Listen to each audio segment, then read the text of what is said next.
नमस्कार, जय जगन्नाथ। बंधुगण, राज्य रे प्रत्येक दिन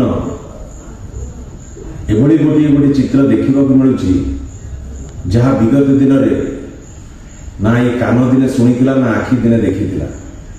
ये गणतंत्र प्रति घोर विपद वर्तमान देखा देइछि।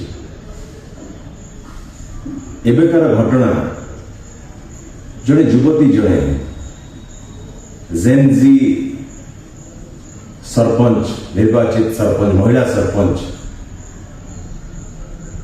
प्रति चमेली ओझा प्रति जो असम्मान होइछि, जो अन्याय होउछि, जो अत्याचार बेबे सोशल मीडिया रे देखिबा मिलुछि ताहा अत्यंत निंदनीय घटना एवं ये दुर्भाग्यजनक।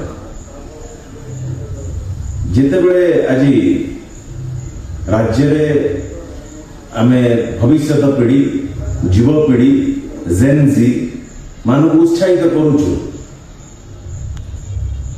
जे गणतंत्र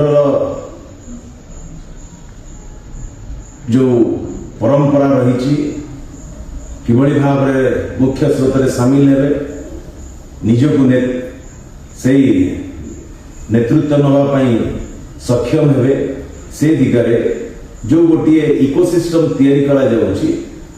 आज कोठी ना कोठी भविष्य पीढ़ी जेनजी युवक मान प्रति ये गोटे भयर वातावरण सारा राज्य वर्तमान देखा देइछि।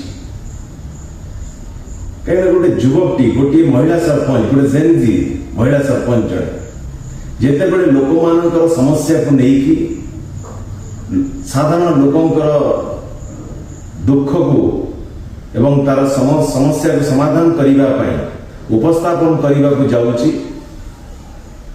सेतेबेले आज ओडिशा रा सिस्टम आज प्रशासनिक इकोसिस्टम आज राज्य रे भारतीय जनता पार्टी रा शासन आज जेनजी युवक मान को गोटे महिला सरपंच को चमेली ओझा ये असम्मान या क्षमा करा जाई परिबो नाही। आज भविष्य पीढ़ी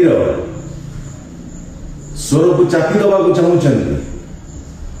आज जेनजी मनोबल को भांगी दबा को चाहूँ। यह गणतंत्र प्रति विपद।